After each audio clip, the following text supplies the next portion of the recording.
because he always was going to attack when I think it's like.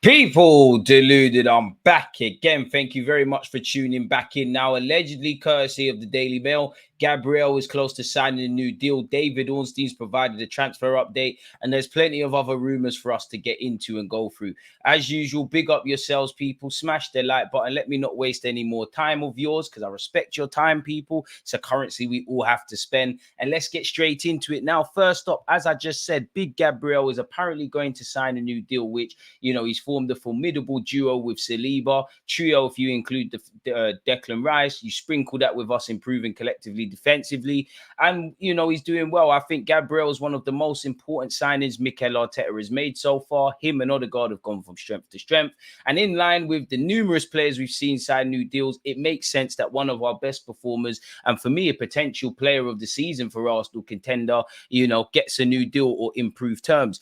Arsenal hold positive contract talks with Gabriel as they look to reward the defender with fresh terms for playing a key role in the title charge. Takes me back to August when he was out of the team. Now, I have no information, but I genuinely believe his head might have been turned with interest from elsewhere.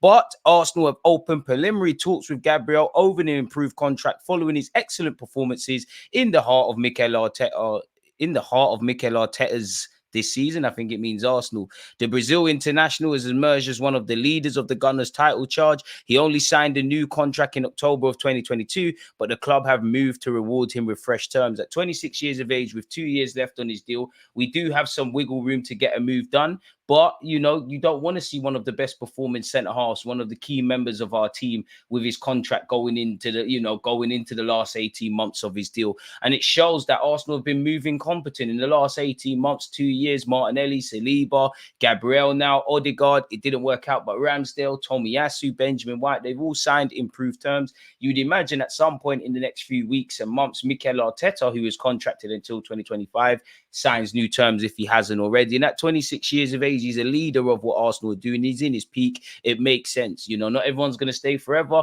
but if you tie him down to an important contract and an offer comes, then we're in a stronger negotiating position. Apparently, the 26-year-old, as stated, has 2 years left on his contract, so there's no urgency to bring a swift resolution to talks, with the player remaining fully focused on the team's charge of title climax. I mean, the level of English is poor, but initial discussions have been described as positive and will continue in the coming weeks. There was some doubt over Gabriel Magalhaes' future at Arsenal at the start of the season after starting the campaign on the peripheral of the first team amid interest from clubs in the Saudi Pro League, people. But since the summer transfer window closed, the centre-back has become a regular in the team, forming one half of a formidable central defensive partnership alongside William Saliba. The Gunners have successfully renewed the contract of a host of their key players in recent months: Saliba, Saka, Odegaard, Martinelli, Ben White, and Tomiyasu among those who have signed new deals. So yeah, that's what, you know, they're key players, whether they're starting or not. They form part of the nucleus for Arsenal. If we look at what Dave Ornstein has been speaking about, people, he was asked the question: is there a genuine link between Alexander Isak and also Elise, people, with Arsenal? Ornstein replied, neither of those are names I have heard figure prominently in Arsenal's thinking, but it's still early. The window isn't even open yet, so it's not easy to say much definitely. We've talked loads about a central striker, but as John Cross in the Daily Mirror first reported, the impact of Havertz up top may influence Arsenal's decision, especially if Jesus also stays. I mean, is Jesus fielding offers? Who knows? But I think we need a striker. I want the best of both worlds. Kai Havertz, you can fill in where you can, and you've shown you're a key player. Gabriel Jesus, you know, you can be part of the squad, but I do think we need a striker. If we get a goal scorer in Weidman, then obviously that probably impacts Martinelli, but I'd be prepared to be fine with that. But I would love central midfielder or two as a minimum. I think that's one area we have to address and get right, and have some real long-term options with Declan Rice there, which Jorginho and Partey, quality players, they don't provide. I think it's well known that, you know, Trossard's doing his thing. Martinelli and Saka are two of our big dogs, but we could do with reinforcements out wide and maybe a striker. I don't know if we've got money to stretch. I don't know if we sign a striker, we say Jesus can play out wide. I don't know if kind of going on Kai Havertz's influence or growing importance means we don't look up front. But unless Kai Havertz wakes up and he is finding his goal scoring touch and did against his former team, would have had a hat trick if he scored in the first 30 seconds. Unless he wakes up and we're seeing a Robin van Persie regen genuinely and he's getting 20-odd league goals, then I think we need a forward. Ornstein also said, midfield is a key area of focus. If Declan Rice is going to be a number 6, you'd assume they recruit a number 8. If Rice is going to be a number 8, you'd assume they recruit a number 6. Departures in both positions will play a part. Obviously, Jorginho and Partey. The long-term conversation around depth in wide positions will continue. Whether someone comes in or not, we'll have to wait and see. Left back is also an area that could see bolstered, and with Tomiyasu can play in a bunch of roles, sign new deal, Timber basically back, and we'll see the best of him next season. We have consistently seen left back links, and I wonder what's going on there. How does that impact Kirill, who is a centre half but has been playing at left back? We know Tierney and Tavares' days are numbered. Not that Tierney's in the same caliber as Tavares. He's actually a good player. And pardon me, Zinchenko's got 2 years left on his deal, and it seems like there's radio silence. So could he be someone that's seen as, thank you for the memories? Safe. I don't know, people. Pardon me, scrolling all the way down. Again, big up United and Liverpool fans who watch my channel, but that's irrelevant to us. He was then asked in relation to Jorginho potentially signing a new deal or asked for insight. He said, I'd expect one of Partey and Jorginho to leave this summer. Perhaps that might be Partey because he could raise some money. Are we really going to see 25 million asking price met by potential other clubs where he could run down his deal and leave for free? I don't know. He does turn 31 in June. And again, we need long-term options. I did cover Partey more specifically in a previous vid, so check that out. And ironically, at the time of making this video, which will probably come out later, I've done a video weighing up the pros and cons of Thomas Partey, people. So go and check that out. And also don't forget to comment and let me know your thoughts. But I don't want to say that with certainty because when Partey plays, we know how important he is. We also don't know what Jorginho will decide to do himself, given his contract is expiring. Arsenal would love to keep him, but this is one of the many areas that need to be resolved. Has he spoken about Arsenal again? Didn't really say anything broad. He spoke broadly on Isaac, I guess. He spoke about Jorginho, but we didn't learn much there. He also said that there is going to be major recruitments at youth level. We've heard that several times. At senior level, I do think they're in a phase of the journey where you're bringing in players to deliver now. If Arsenal can continue to up their revenues, then they'll be among the clubs that will have significant resources to spend. I'd be excited if I was an Arsenal fan. Word to Josh Kroenke. That was a follow-up from when he said Arsenal's recruitment there will obviously be focused on the youth academy. There's going to be some investment to try and bring in better quality players at a younger age and really compete with rivals, which would be great because I think our 21s need some younger models. It seems like the players who are in and around, are going to seek pastures new to advance their careers. You've got, someone like Martin, the striker, probably going to, for me, could accelerate under 18s level and play for the 21s, but you need a bit more depth and just general quality. And you have seen that with some of the links. Arsenal and City have been made aware that Newcastle will listen to offers in excess of 80 million for Gomares this summer. I don't think we're going to get him. And for what it's worth, PSG have apparently entered in talks in an attempt to beat City and Arsenal to the Newcastle midfielder. Apologies. PSG have reportedly held talks with his reps after entering the race to sign him. The likes of City, Arsenal, Real Madrid are all believed to be interested in the Brazilian, who has a release clause in the region of 100 million people. Their chief executive did say they may need to sell in order, to comply with profit and sustainability rules. PSG are looking to steal the march on him, people. And he's obviously played in France before. Would love him at the carpet. Just think he's far too expensive for Arsenal to explore. For what it's worth, Romano has said his release clause will become valid from the last week of May, beginning to the last week of June. Apparently, the 100 million is only valid for a month. So Newcastle might play a bit of games in that regards. And I'd imagine, naturally, from a business position, just because he's a quality player doesn't mean everybody wants to pay 100 million. So we'll have to see what's going on with the Brazilian there. Zubimendi, a man that's been linked with Arsenal and Bayern Munich primarily, has said, I'm happy at Real Sociedad. It's my home. I can't say I'll be here for the rest of my career because maybe in the future, Real Sociedad won't want me to continue here. I'm not bothered about those rumors, he's told Spanish reports. Again, I love Elise and Eze, and they're getting better and better. And the new Crystal Palace manager's got Palace bopping and playing ball. Palace will only entertain offers for Eze and Elise this summer that are 60 million and more.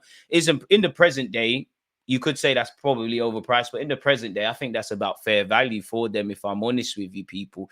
We've heard Magalhaes is open to joining Arsenal and working with Mikel Arteta, and obviously we're looking to be a team that achieves stuff. We've gone over that before. I won't bore you lot, people. Apparently, Arsenal, PSG, and City have received confirmation that Magalhaes' future is out of Newcastle's hands. I mean, he signed a new deal recently. Only FFP could pull it out of their hands, or if he forces a move, but don't think that's true.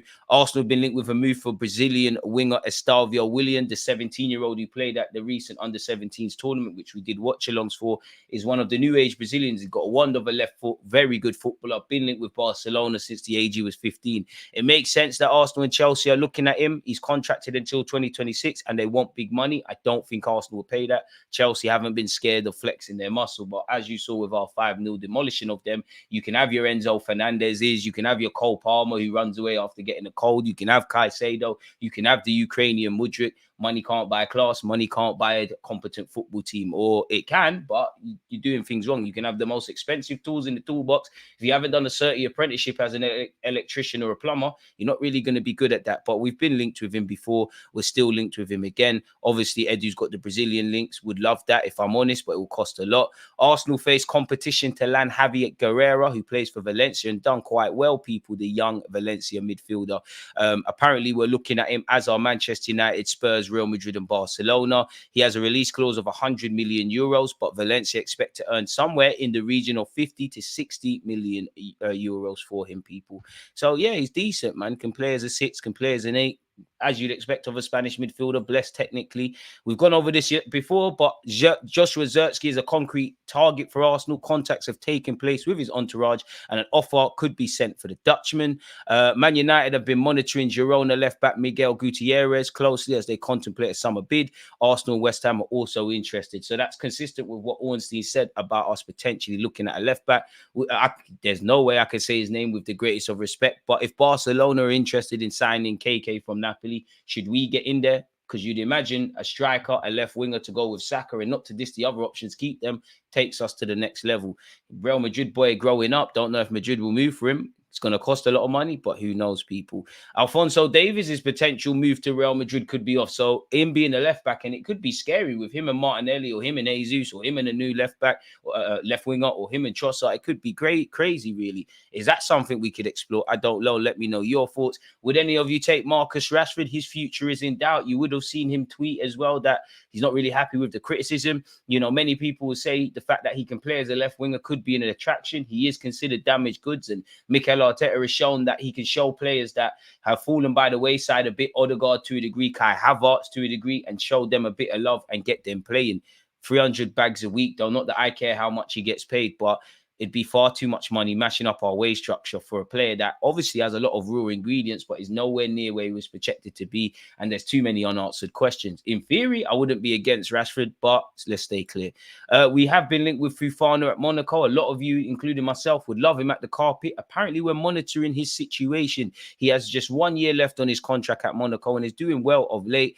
Arteta has said Timber could make the squad for the North London derby. He said we're going to have to make that decision tomorrow. So let's take time, but I'm happy to see Timber back, and it is happy days. Apparently, he said, I don't know if the North London derby is going to come a bit too close, but he's very close.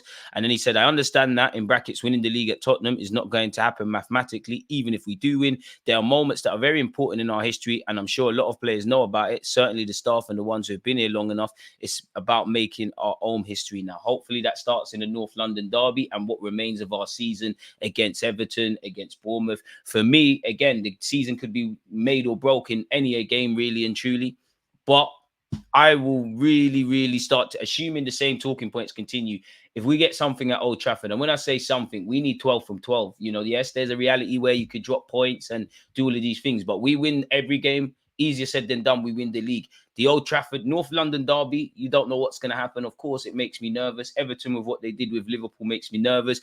It wouldn't be so far-fetched to suggest we beat Man United, beat Everton, beat Spurs and mess it up against Bournemouth, who are doing quite well and have got one of the leading goal scorers, Solanke, who's once upon a time been linked with us. But this is the scenario we wanted to be in. Pressure is a privilege. Pressure, either bursts his pipes or it makes diamonds. So it's down to our players and the manager to deem what they want as a reality.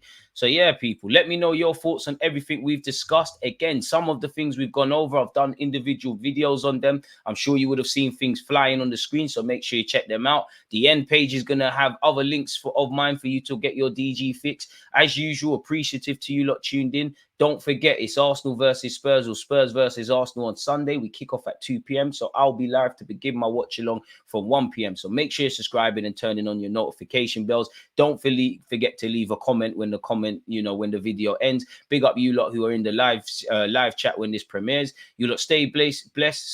Stay blessed, stay safe. I hope this week's been great for you lot in your professional and private lives. And I hope next week and the weekend is even better. But for now, peace, people. One love.